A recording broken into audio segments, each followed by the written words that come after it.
পৃথিবীর অভ্যন্তর। যদি আমরা পৃথিবীর জন্মলগ্নের কথা বলি, তখন পৃথিবী ছিল একটি জ্বলন্ত আগ্নেয় পিণ্ড। সমস্ত পদার্থগুলো প্রচন্ড উত্তাপে গলিত অবস্থায় ছিল। চারিদিকে শুধু লাভা আর লাভা। কিছু জায়গায় আগ্নেয়গিরি দেখা যেত। বিভিন্ন ধরনের পদার্থ গলিত অবস্থায় চারিদিকে ছড়িয়ে ছিটিয়ে ছিল। প্রয়োজন ছিল এমন একটা শক্তির, যা এই সমস্ত পদার্থগুলোকে সঠিক গঠন দিতে পারে। আর এই কাজটা করল মাধ্যাকর্ষণ শক্তি। হালকা পদার্থগুলো যেমন অ্যালুমিনিয়াম, সিলিকা প্রভৃতি পৃথিবী পৃষ্ঠের দিকে এগিয়ে গেল এবং একটা শক্ত আস্তরণ তৈরি করল। অপেক্ষাকৃত ভারী ও ঘন পদার্থগুলি কেন্দ্রের দিকে এগিয়ে গেল এবং গলিত অবস্থায় থাকা লোহা ও নিকেল দিয়ে একটি কেন্দ্রমণ্ডল গঠন করল।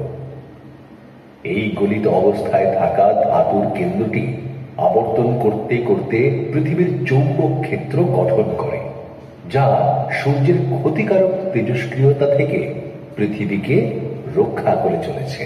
আজ থেকে প্রায় 460 কোটি বছর আগে পৃথিবী ছিল প্রচন্ড উত্তপ্ত আগ্নেয় পিণ্ড।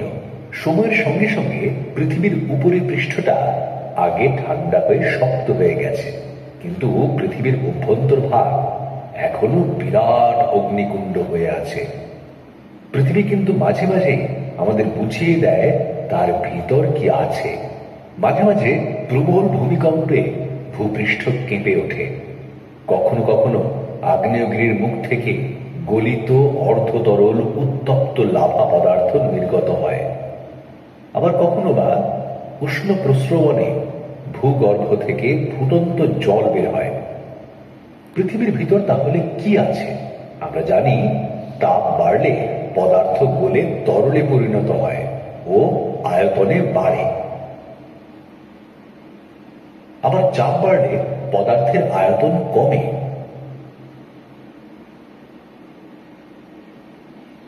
পৃথিবীর অভ্যন্তরে যেহেতু তাপ ও চাপ দুটোই খুব বেশি, তাই পৃথিবীর অভ্যন্তরের পদার্থগুলো না কঠিন না তরল, দুইয়ের মাঝামাঝি এক ধরনের অর্ধতরল থকথকে পদার্থে পরিণত হয়ে আছে। আর এই অর্ধতরল উত্তপ্ত পদার্থকে ম্যাগমা বলে। ভূগর্ভের গলিত উত্তপ্ত অর্ধতরল ম্যাগমা যখন কোনো ফাটল দিয়ে ভূপৃষ্ঠের বাইরে বেরিয়ে আসে, তখন তাকে লাভা বলে। আমরা যদি বক্রেশ্বর বা রাজগীর বেড়াতে যাই, তাহলে সেখানে উষ্ণ প্রস্রবণ দেখতে পাব। মাটির নিচ থেকে আপনা আপনি গরম ফুটন্ত জল বেরিয়ে আসছে অনবরত।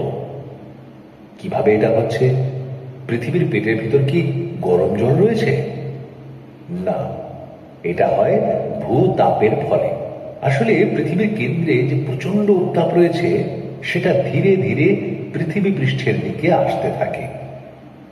এই তাপের সংস্পর্শে এলে পৃথিবীর ভৌম জল, অর্থাৎ যে জল ভূপৃষ্ঠের নিচের শিলাস্তরের মধ্যে সঞ্চিত থাকে, তা ধীরে ধীরে উত্তপ্ত হতে থাকে এবং গরম হয়ে ফুটতে শুরু করে।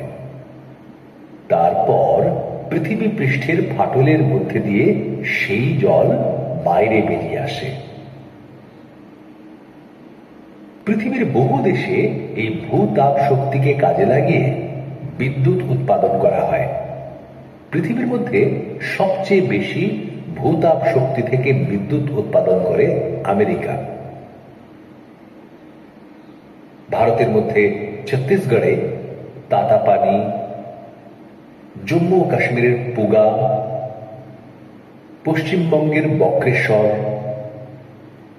গুজরাটের কাম্বে গ্রাবেন, হিমাচল প্রদেশের মণিকরণ, ঝাড়খণ্ডের সুরজকুণ্ড প্রভৃতি স্থানে ভূতাপ শক্তি কেন্দ্র রয়েছে।